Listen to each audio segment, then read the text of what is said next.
Hello everyone welcome back. आजको यो भिडियोमा हामी सिमलेस ब्याकग्राउन्ड डिजाइन बनाउँदैछौँ फोटोसपबाट। सिमलेस ब्याकग्राउन्ड डिजाइन भनेर यसरी खोज्नुभयो भने ठ्याक्क यसरी देखिन्छ कि जुन चाहिँ एउटै चिजहरू रिपिट भइरहेको हुन्छ। जस्तो कि यहाँ के छ, कपडा, यो ल्यापटप, यो यस्तो छ नि, यस्तोलाई सिमलेस डिजाइन भन्छ होइन।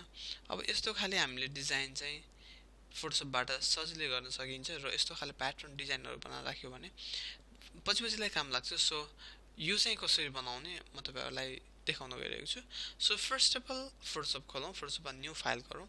अनि के छ भन्दाखेरि हामीले जहिले पनि सिमलेस भनेको यो रिपिटेड हुने खाले भएको हुनाले थोरै साइजमा बनायो भने पनि हुन्छ कि, किन भन्दा त्यो रिपिट गर्न सकिन्छ, जसले गर्दाखेरि चाहिँ हामीले रिपिट गरिसकेपछि सानोमा बनाएको चिज पनि त्यो रिपिट हुँदा सेम डिटो त्यही भन्छ। सो हामीले अहिले फर इक्जाम्पल 200 बाई 200 मा बसेर हामीले अहिले पुरै पेजभरि अथवा पेजभन्दा ठुलो अथवा जत्रोसुकै पेज भए पनि त्यो भरि नै प्याटर्न डिजाइन गर्दैछौँ।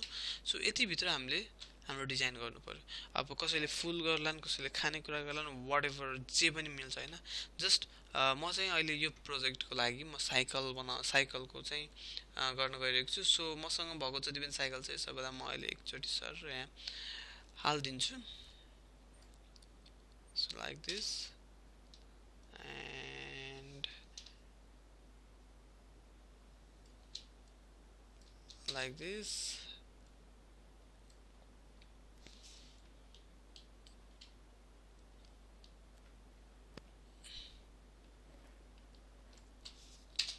and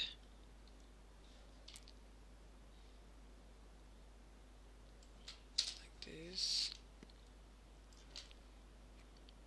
आफूलाई मन परेको ठाउँबाट कपी पेस्ट काटेर जसरी ल्याए पनि हुन्छ, जे गरेर ल्याए पनि हुन्छ है। साइकलै हुनुपर्छ भन्ने छैन। मैले एउटा काम गर्न परिहालेको भएको हुनाले I am going to make it.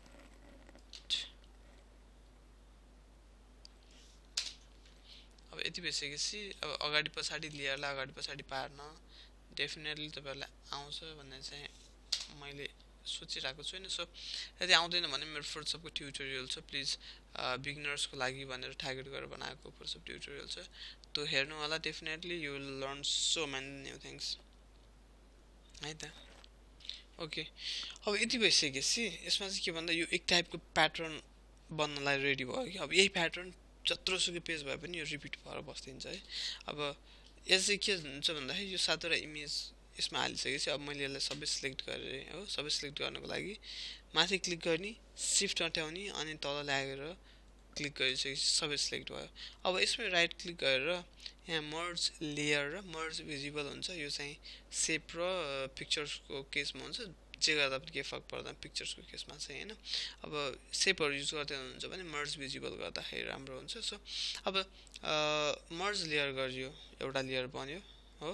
एउटा लेयर बनिसकेपछि हामीले मर्ज लेयर गरे पनि भयो, अथवा सबै सिलेक्ट गरिसकेपछि कन्ट्रोल ई थिच्नु भयो भने पनि मर्ज हुनेछ। अब एडिटमा गइन्छ। एडिटमा गइसकेपछि डिफाइन प्याटर्न, हामीले यहाँ प्याटर्न डिफाइन गर्छौँ। अब प्याटर्न चाहिँ यो के को प्याटर्न छ, हाम्रो साइकल प्याटर्न छ। यसमा सेप राख्नुहोस्, कलर राख्नुहोस्, फुलहरू राख्नुहोस्, खानेकुरा राख्नुहोस्, फलफुल राख्नुहोस्। It will look very beautiful है। अब यसलाई मैले साइकल भनेर गरिदिएँ। अब I need to close this document, मलाई डकुमेन्ट चाहिएन।